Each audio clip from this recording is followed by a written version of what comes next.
নবান্ন অভিযান নিয়ে সতর্কবার্তা প্রশাসনের, শান্তিপূর্ণ কর্মসূচির আহ্বান। নবান্ন অভিযান ঘিরে মুখ খুললেন এডিজি সুপ্রতিম সরকার, জাভেদ শামীম, মনোজ বর্মা এবং হাওড়া সিপি প্রবীণ কুমার ত্রিপাঠী। স্পষ্টভাবে জানানো হয়েছে, নবান্ন অভিযান নিয়ে কোনো রাজনৈতিক দল বা সংগঠন প্রশাসনের কাছে আবেদন করেনি।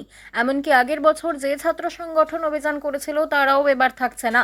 হাইকোর্ট ইতিমধ্যেই দুটি মামলা শুনে ডিভিশন বেঞ্চ থেকে নির্দেশ দিয়েছে, প্রতিবাদ মৌলিক অধিকার হলেও হিংসা বা বিশৃঙ্খলা বরদাস্ত নয়।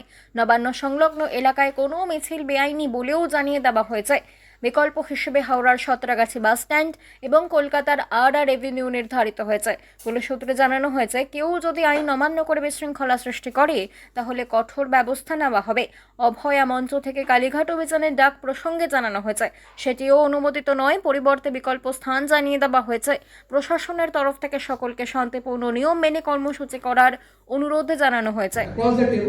কিন্তু আপনি যদি পাস্ট ট্র্যাক রেকর্ড দেখেন যে কোনো নবান্ন অভিযানে, সেটা লাস্ট ইয়ার অগস্টের হোক বা তার আগেরটাও, আপনার হয়তো মনে আছে একজন এসি, আপনাদের মনে আছে হয়তো হাওড়া ব্রিজের পাশে মহাত্মা গান্ধী রোড কি বিশেষভাবে ওনাকে করা হয়েছিল মার্ডারাস অ্যাসল্ট।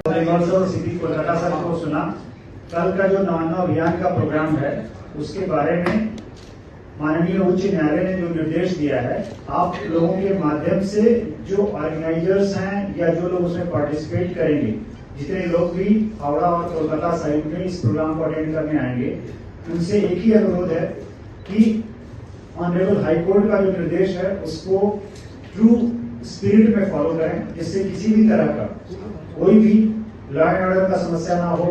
जो भी उसमें बहुत क्लियर करके बोला गया है कि ये प्रोटेस्ट पीसफुल होना चाहिए। Only request to the organizers is that they must comply with the orders of Honorable High Court and alternate जगह যেটা দেওয়া হচ্ছে ওদেরকে, হাওড়া and কলকাতা both।